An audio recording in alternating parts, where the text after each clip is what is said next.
We begin not with stories, but with silence. The kind of silence that exists before creation, before any word is spoken, before even the first breath is drawn. That silence, it's the home of God. And from within that stillness, 7 souls were chosen, not because they were the loudest, the strongest, or the most visible, but because they carried something the world has forgotten how to see. And here's the wild part. You might be one of them. You see, we live in a time where God feels like a myth, like a bedtime story we outgrew. But what if I told you there are certain people, rare, misunderstood, and often unnoticed, who are never abandoned by God, not in their darkest moment, not in their silence, not in their failures. These 7 types of people walk among us, and they carry within them a flame that refuses to go out. They might not even know they've been chosen, but their life tells the story. Before we go deeper, let me ask you something. Have you ever felt as if the universe was testing you, like everything was being taken away, and yet somehow some mysterious force pulled you through at the last second? That wasn't luck. That was presence. That was grace. The first of the 7 chosen ones is the one who remains authentically loyal to truth, even when it breaks them. They don't lie to themselves, and they don't pretend for the world. When everyone else is performing, they're surrendering. They lose friends for it. They lose status. Sometimes they even lose their minds. But God never leaves them. You know why? Because truth is the frequency of the divine. When you live in truth, you tune your soul to the voice of God, even if everyone else thinks you're broken. These people often suffer in silence, but when the world turns its back, the heavens lean in closer. The second chosen one is the silent server. They help when no one asks. They give when no one watches. They clean up other people's messes and never ask for credit. These are the spiritual janitors of the universe. Angels walk beside them. They don't need to announce their goodness because their energy speaks for them. You might be one of them. Ever feel invisible but still compelled to do the right thing? That's not weakness. That's sacred strength. The unseen contract between divinity and the endlessly faithful. Now, the third chosen one is the one who loves without condition. You want to know how rare this is? It's like finding a flame that burns underwater. This person forgives when it's not deserved. They stay when others would run. Their love is not transaction, it's transmission. They are God's secret weapon in a world addicted to judgment. But this love comes at a cost. They're often used, misunderstood, and left behind. But God never leaves them. Because the unconditional lover is the closest thing to God's own heart walking on earth. Pause for a moment. Let's go deep. If someone betrayed you, really wounded you, and I mean shattered your soul, could you forgive them without needing an apology? Could you still love them, not for what they did, but for who they are beneath their pain? That level of love, that's not human. That's divine leaking through human skin. And it's the mark of the third chosen one. The fourth? This one's wild. The fourth chosen one is the soul who walks through fire but does not curse the flame. These are the ones who faced immense suffering, loss, abuse, failure, illness, and still say, thank you. They don't thank the pain. They thank the process. They've understood that pain is not punishment, it's purification. Have you ever gone through something so painful that it cracked your identity open? You thought you'd break, but what if that breaking was actually your becoming? These people don't just survive trauma, they transmute it. They alchemize darkness into depth. They become healers not because they studied healing, but because they had to heal themselves. And this is why God never abandons them, because they chose growth over bitterness. They said yes to the fire, and in doing so became the light. Let me ask you something impossible. If you knew that your suffering would awaken someone else's soul years from now, would you still go through it? Would you accept your pain if it meant someone else would find their purpose? that question is not rhetorical. It reveals your alignment. Now, the fifth chosen one is the seeker who never stops asking questions. You know who you are. You've never been satisfied with surface answers. You've always felt like something's off, like the world is wearing a mask. You question religion, society, even your own beliefs. And while others call you rebellious or lost, the truth is you're being guided by a compass deeper than logic. You're being pulled by something ancient, something sacred. And even if you don't believe in God the way others do, God believes in you. Doubt is not the opposite of faith. Apathy is. The seeker who questions is closer to God than the blind follower who never dares to look deeper. Why?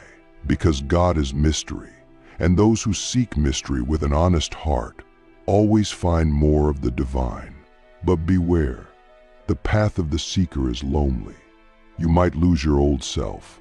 You might walk away from everything you thought was true. But in that emptiness, if you stay long enough, something greater is born. That something is your soul's direct connection to the source.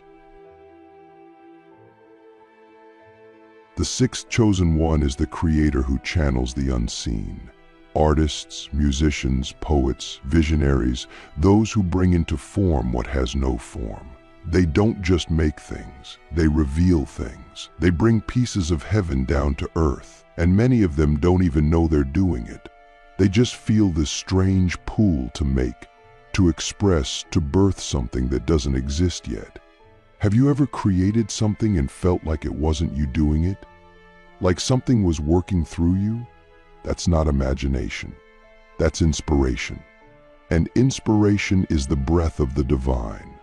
These creators are never abandoned by God because they become vessels for God's voice. Even when they doubt themselves, even when their art is rejected, the act of creation is itself a prayer, a sacred offering. Are you creating, or are you waiting to be perfect before you begin? What if the thing you're terrified to make is the very thing God assigned you to birth? And now, the seventh chosen one, the rarest, the presence carrier. These people don't need to speak. They walk into a room and the energy changes.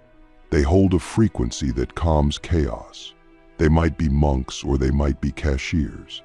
Their power isn't in what they do, it's in who they are. They've emptied themselves of ego, and in doing so become full of presence. They don't argue. They don't prove. They be. And in their being, others remember the sacred. Have you ever sat next to someone in total silence and felt like you were being healed? That's the presence carrier. They're not flashy. They're not loud. But they're the closest thing to heaven we'll ever touch in human form. And now I ask you the question that determines everything. Which one are you becoming? Maybe you've been all seven. Maybe you've been none yet. But here's what I know: if you're still watching, it's not by accident. You're being called. Not to religion, not to belief, but to remembrance. You were never meant to fit in. You were meant to awaken. You were never meant to be normal. You were meant to be divine. If you felt abandoned, forgotten, or invisible, know this: God never left. God was simply waiting for you to remember who you are. You are the prayer your ancestors whispered. You are the light your lineage fought for. You are not just chosen, you are choosing. And now the path opens. Chosen in the shadows, why the most powerful souls are hidden from the world. We often mistake visibility for value. In a world obsessed with attention, it's easy to believe that those who shine the brightest are the most significant. But the truth is far more mysterious. The most powerful souls, the ones truly chosen by God, are often hidden in plain sight. They walk quietly, live humbly, and rarely announce their depth. Why? Because their power isn't for show. It's sacred. It's meant to serve, not to be sold. And this is one of the greatest paradoxes of the spiritual path. The more spiritually advanced you become, the less recognition you seek. In fact, the deeper your connection with the divine, the more invisible you may feel to the world. But you are never invisible to God. In the silence, in the stillness, in the moments where no one is watching, you are most seen by the one who matters. There's a hidden wisdom in this. If you were celebrated too early, your ego might take the credit. If you were given the spotlight before your soul was ready, the light would burn you instead of illuminate others. So instead, God hides you, covers you, protects your sacredness from the noise of the world. Have you ever felt like no one truly sees you? Like your gifts are being overlooked? That's not abandonment. That's refinement. God is not punishing you, He's preparing you. Every unnoticed act of kindness, every private prayer, every silent tear, it's all being documented by the universe in ways we can't comprehend. And when the time is right, the unveiling will come. But not before your soul is ready to carry the weight of your calling without breaking under its influence. You may ask, why would God choose someone and then make their life so difficult? The answer is both brutal and beautiful, because destiny requires depth. Shallow people can carry fame, but only deep souls can carry purpose. And depth is forged in the dark. The chosen ones are not pampered, they are pressed. They are not protected from pain, they are led straight into it. Why? Because only through pressure does a coal become a diamond. Only through fire does gold lose its impurities. And only through isolation does the soul learn to hear the whisper of God. If you're going through something that feels unbearable, consider this. What if this isn't happening to you, but for the version of you that you haven't unlocked yet? What if this pain is not punishment, but permission to become the real you? Let's go deeper. One of the most misunderstood parts of being chosen is that it often feels like rejection. You're not invited. You're left out. You're not the one people think of first. But here's the hidden truth. Rejection from people is often redirection from God. Sometimes He lets them ignore you because He's trying to isolate you. Not to hurt you, but to reveal you. Have you ever noticed that your most powerful realizations didn't come during your victories, but during your valleys? That's not a coincidence. That's design. The chosen ones are not trained in comfort. They are trained in chaos, because they are being prepared to carry light into darkness, stability into storms, and healing into places no one else dares to enter. And that kind of purpose cannot be bought. It is earned through surrender. But surrender doesn't mean giving up. It means giving in to the higher plan that's unfolding through you. To trust the timing of your life so deeply that you no longer rush, compare, or compete. Imagine that. A life where you don't beg for opportunities, but prepare in silence, knowing that what is yours will find you. What if I told you the most important thing you'll ever do in this life is not become someone, but remember who you already are? That's what the chosen are called to do. They don't just build careers, they build consciousness. They don't just collect followers, they awaken souls. And they do it not by preaching, but by embodying. People don't follow chosen ones because of their words, but because of their presence. Their energy says what their mouths never have to. Now let me ask you something that might shake you. If you never got the recognition, the applause, or the validation, would you still walk your path? Would you still choose the truth, the love, the service, the sacrifice if no one ever knew? Because that's the test. God doesn't choose based on talent. He chooses based on spirit. And the spirit of the chosen one doesn't need to be seen to shine. They shine because they are lit from within, an inner fire that no amount of darkness can extinguish. That's the kind of person God never abandons, not because they are perfect, but because even in their imperfection they keep showing up. They keep listening. They keep trying. They keep believing in something greater than themselves. They walk alone, but they are never truly alone. They are accompanied by the invisible. How the chosen ones turn pain into power and loneliness into legacy. There comes a point in every chosen one's journey when everything collapses. Not just the life they built, but the identity they believed in. Friends disappear, dreams dissolve. Even faith, once a blazing fire, flickers like a dying candle. And in that moment, the chosen one stands alone on the threshold of something terrifying and sacred. The void. This void is not emptiness, it's divine incubation. It's the space where the ego dies so the soul can rise. And here's the great secret. God doesn't abandon you in the void. He hides within it. He becomes the silence. He becomes the question. And if you can stay long enough without running, without numbing, without pretending, you'll hear something. Not a voice outside you, but a knowing within you. That's when you realize the final test was never about survival. It was about surrender. Surrender is misunderstood. It's not weakness. It's not giving up. It's the highest form of spiritual intelligence. It means aligning your will with something infinitely wiser.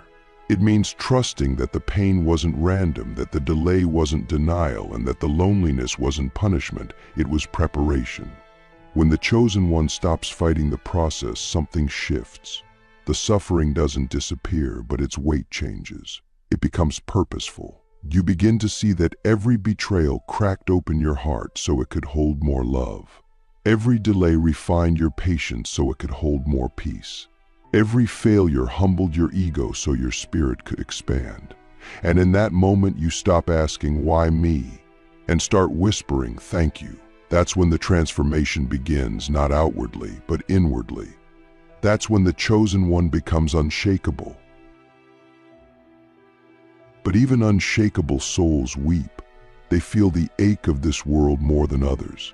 They don't just see pain, they carry it. They don't just witness suffering, they absorb it. Why? Because chosen ones are spiritual alchemists. They don't run from darkness, they transmute it. They take grief and turn it into compassion. They take trauma and turn it into wisdom.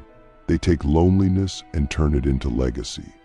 But make no mistake, this is not a glamorous path. It's sacred warfare.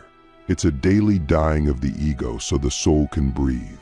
And most people will never see the battles you fight in silence. But the heavens do. And your reward is not applause, it's alignment. A life so in tune with the divine that even in chaos you feel clarity. Even in loss you feel guided. Even in silence you feel spoken to. Now let me tell you something the world won't. Being chosen doesn't mean you're better than anyone else. It means you've been entrusted. Entrusted with burdens, with insights, with a frequency not everyone can carry. And that's why your life will look different. You'll be misunderstood, mislabeled, and often accused of being too sensitive or too intense. But that sensitivity, that's your superpower. It's what allows you to hear what others ignore, to feel what others numb, to see what others deny. You're not broken. You're designed differently. And the more you embrace that, the more power you unlock. Not power over others, but power over fear. Power over illusion. Power over the false self that the world tried to force on you. So how do chosen ones turn their pain into power? They stop hiding it. They stop apologizing for it. They integrate it. They tell the truth about it. And in doing so, they give others permission to do the same. Your story isn't shameful. It's sacred. Your scars aren't signs of weakness. They are seals of initiation. Every wound you carry is a portal to someone else's healing. But you must be brave enough to speak from it, not as a victim, but as a vessel. The world doesn't need more polished performances. It needs raw presence. It needs people who are willing to say, "I've been there and I survived." Not because I'm strong, but because I'm supported by something greater. That's how your pain becomes your platform. That's how your loneliness becomes your leadership. And finally, never forget this. The chosen are not chosen for comfort. They are chosen for contribution. You were not chosen to escape the world, but to illuminate it. To walk into places devoid of love and become love. to stand in rooms full of fear and radiate peace, to look at the brokenness of humanity and still choose hope. That is your legacy, not what you build, but what you awaken, not what you achieve, but what you embody. And in the end, when your life is reviewed not by people, but by presence itself, your reward will not be in what you owned, but in who you became. So if you've ever wondered why your path was harder, why your heart felt heavier, or why your soul seemed older, it's because you were never ordinary. You were always chosen. There's a sacred irony in the path of the chosen. The more awakened you become, the more invisible you may feel to the systems of the world. You don't fit into the usual categories. You're too deep for shallow conversations, too honest for manipulation, and too spiritually sensitive to participate in noise. And so the world may label you as strange, distant, or overly intense. But what they don't understand is that you're not withdrawing out of weakness, you're being pulled into alignment. God hides his most powerful instruments in plain sight. Why? Because their power is not meant to be consumed by the masses, but revealed in divine timing. You are being prepared, not paraded. And that's the difference between the chosen and the celebrated. The celebrated are built for moments, the chosen are built for missions. Many of us secretly hope that being chosen means an easier path, that maybe somehow God's favor would shield us from heartbreak, confusion, or loss. But the truth is, favor doesn't always look like comfort. It often looks like calling. And calling is heavy. It requires you to carry what others can't, to endure what others escape, to keep going when there's no applause, no clarity, and no guarantee. So when things fall apart, don't assume you're off track. Sometimes destruction is the highest form of divine love. It clears away what cannot come with you into your next becoming. God is not punishing you when he removes what you once thought was permanent. He's making space. Space for the deeper, truer, more radiant version of you to rise. And if you can hold your faith in the fire, you'll discover that the ashes were never the end. They were the beginning. Every chosen one must walk through a season of sacred loneliness. Not just physical solitude, but spiritual separation. You'll feel like no one understands you, like your thoughts are too heavy to share, like your very essence doesn't belong anywhere. That loneliness isn't random, it's divine recalibration. It's how your soul detoxes from the distractions of the world and reattunes itself to the voice of God. In that silence, you begin to hear what was always there, the eternal whisper that says, "You are mine." That voice doesn't scream. It doesn't beg for your attention like the world does. It waits. It watches. It whispers. And only the chosen are tuned deeply enough to hear it. That whisper becomes your compass. That stillness becomes your sanctuary. And when you emerge, you are not the same. You are anchored in something eternal. What does it mean to live as one who is never abandoned by God? It means you learn to rest in a deeper assurance, not that everything will go your way, but that everything will go the right way. It means you stop panicking when doors close because you know the door meant for you cannot be missed. It means you stop chasing validation because you realize you were already chosen long before anyone noticed. You walk differently. You speak differently. You love differently because your source is no longer external. It's internal, divine, untouchable. This doesn't make you better than others, it makes you responsible. Because once you know the truth, you're accountable to it. You become a living reminder to others of what's possible when you walk with the unseen, trust the unknown, and surrender to the sacred. So if you're still here, still watching, still listening, it's not by accident. This message found you not to inspire you, but to awaken you, to remind you that your soul was never ordinary, that your pain was never pointless, that your journey, no matter how chaotic, has always been orchestrated for something higher.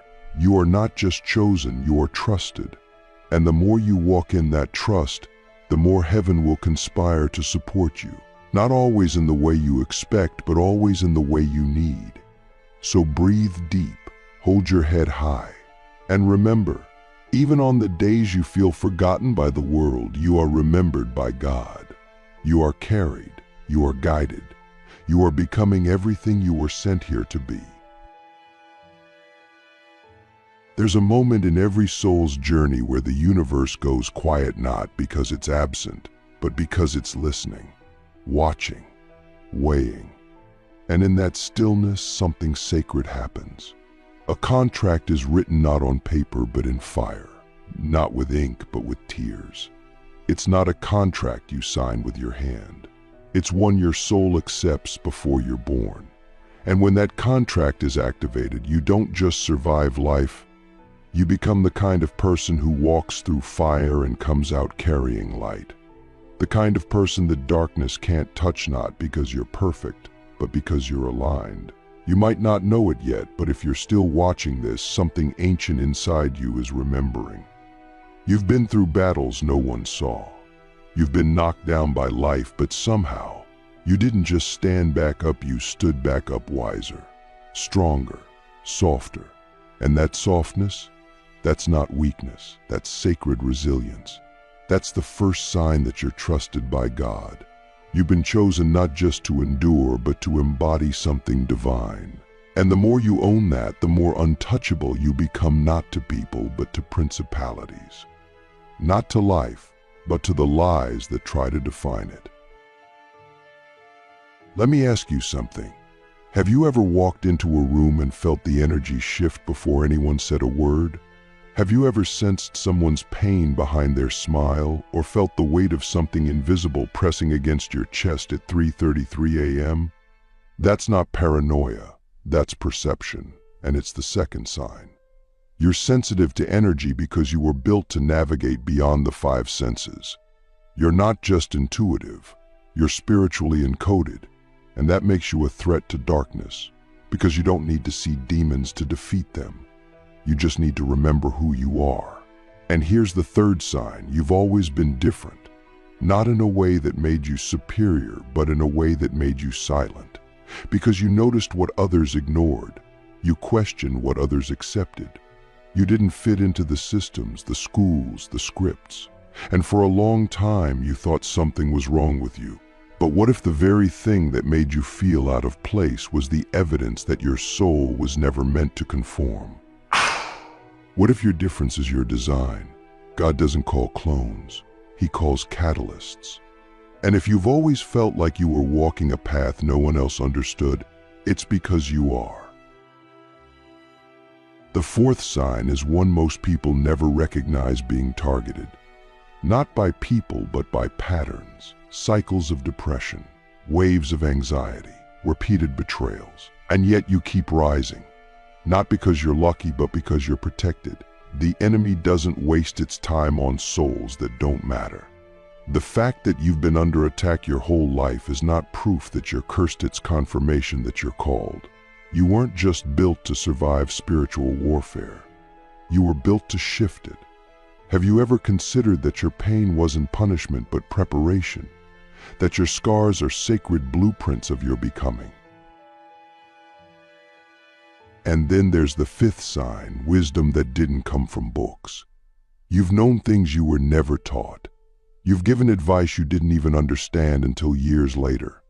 People come to you with questions you didn't expect to answer, and somehow you know what to say. That's not coincidence. That's divine download. You are a vessel, a conduit. And the more you stay humble, the more heaven flows through you. This is what makes you untouchable, not your ego, but your emptiness. You've emptied yourself of illusion, and now grace fills the space. But the sixth sign, that's the real test. You've faced your own shadows. You've looked yourself in the mirror and didn't flinch. You've cried in private, screamed into pillows, journaled through rage, and still whispered, "I want to heal." That courage? That's not common. Most people wear masks. You chose to remove yours. And in doing so, you reclaimed your power. Demons don't fear strength, they fear authenticity. Because when you are no longer ashamed of yourself, they lose their grip. You don't just become healed, you become holy. Not because you're perfect, but because you're whole. Now the seventh sign is the most powerful and the most painful. You've been called to serve. Even when you were bleeding, even when you were exhausted, even when no one saw your sacrifice.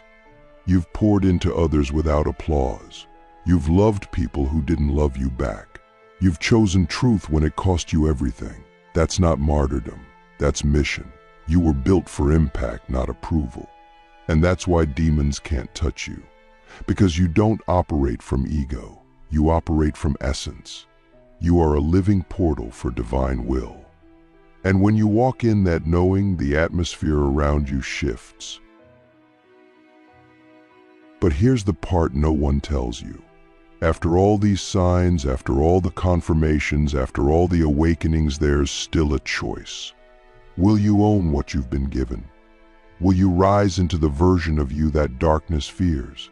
Or will you keep dimming for comfort? Because the armor doesn't work unless you wear it.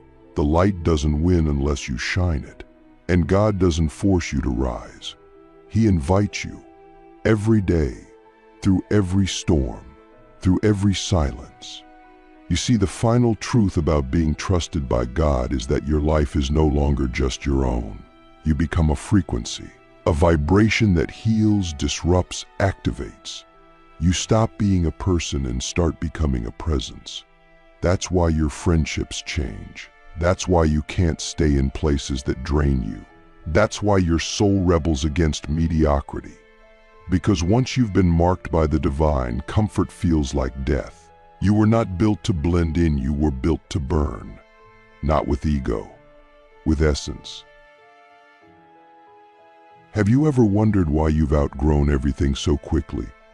Why conversations that used to excite you now feel hollow? Why you can't tolerate dishonesty in any form, not from others and not from yourself? That's not moodiness. That's ascension. Your soul is shedding layers. Your spirit is being upgraded. And every time you choose alignment over approval, you unlock new levels of spiritual protection. That's how demons lose territory. Not through shouting, but through your silent obedience to truth. But here's the dangerous part. The more light you carry, the more darkness will test you. Not to destroy you, but to verify you. Every trial is a question. Do you believe what you say you believe? Every betrayal is a mirror. Do you still carry love when no one returns it? Every delay is a whisper. Can you trust timing more than your timeline? And if you can stay faithful when it's not easy, stay present when it's not popular, stay grounded when it's not glamorous, you become untouchable. Not because life stops hitting you, but because nothing can shake what you've rooted in God. I want you to ask yourself this. What would your life look like if you stopped negotiating with your calling? What would shift if you finally said yes to the version of you that you keep glimpsing in dreams, in quiet moments, in flashes of clarity? That version isn't fantasy. It's who you already are beneath fear, beneath doubt, beneath the wounds. The world doesn't need more influencers. It needs more initiators. People who live what they preach. People who embody what they claim. You don't need a stage.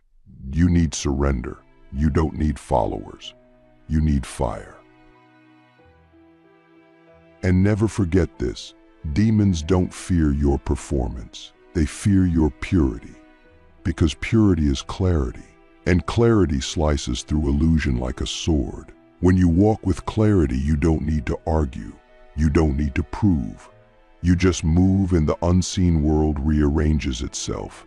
You speak and lies dissolve. You rest and angels guard you. That's what it means to be trusted. You don't carry power. You are power. Not because of who you are, but because of who flows through you. If you've made it this far, it's not entertainment, it's evidence. You're waking up. You're remembering. And now the question stands, What are you going to do with this awareness? Will you bury it again beneath fear? Or will you walk like the storm you've survived? Will you keep waiting for permission? Or will you finally realize you are the proof, the evidence that light still wins, that truth still stands, that heaven still speaks through human form? You're not just trusted, you're chosen.